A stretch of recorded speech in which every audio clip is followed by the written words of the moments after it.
اور پھر رسول اللہ صلی اللہ علیہ وسلم نے ارشاد فرمایا کہ جب ذی الحجہ کا 10 تاریخ آ جاتی ہے ذی الحجہ کی، جو عید کا دن ہے، قربانی والا دن ہے، تو فرمایا کہ اس دن سب سے بڑھ کر سب سے عظیم جو عمل ہے اللہ کے نزدیک وہ یوم النحر، قربانی والے دن جانور کا خون بہانا ہے۔ بعض لوگ یہاں پہ کہتے ہیں نا، او بھائی قربانی کرنے سے کیا ہوگا، آپ قربانی کے برابر جو ہے نا وہ صدقہ کر دیں اللہ کے راستے میں، کسی غریب کی مدد کر دیں، تو غریب کی مدد کریں گے، اس کا خیال رکھیں گے، آپ کو زیادہ ثواب ملے گا۔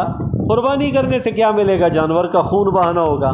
تو بھائی یہی تو ہمیں حکم دیا گیا ہے شریعت نے کہ اللہ کے نزدیک ذی الحجہ کے 10، 11 اور 12 تاریخ کو ان دنوں میں سب سے محبوب ترین عمل اللہ کے نزدیک وہ جانور کے خون کا بہانا ہے۔ یہ نہیں کہا کہ جانور کے قیمت کے برابر صدقہ کرنا ہے، خون بہانے کا اپنا اجر و ثواب۔ اور حدیث پاک کے اندر آتا ہے کہ جب قربانی کرنے والا شخص جانور کی گردن کے اوپر چھری پھیرتا ہے اور اس سے خون کا قطرہ ابھی زمین پر گرتا نہیں ہے، اللہ تعالیٰ اس کی قربانی کو اپنی بارگاہ میں قبول فرما لیتے ہیں۔ اور پھر فرمایا کہ کل قیامت والے دن میزان پر یہی ذبح کیا ہوا جانور اپنے بالوں کے ساتھ، اپنے خون کے ساتھ، اپنے کھروں کے ساتھ وہ حاضر کیا جائے، اور یہ سب میزان کے اندر اس کو تولا جائے۔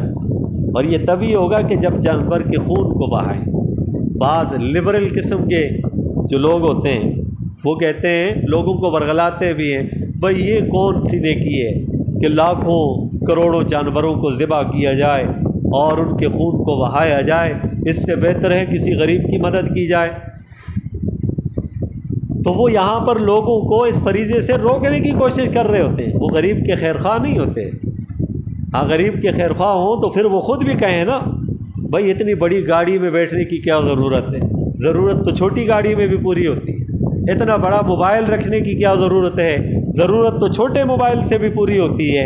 اتنا بڑا گھر بنانے کی کیا ضرورت ہے، ضرورت تو چھوٹے گھر میں بھی پوری ہو سکتی ہے۔ وہاں پر یہ فلسفہ، یہ منطق ان کی وہاں پر نہیں چلتی۔ جب دین کی بات آتی ہے تو یہاں پر ایسے فلسفے لوگوں کے سامنے بیان کرنا شروع کر دیں۔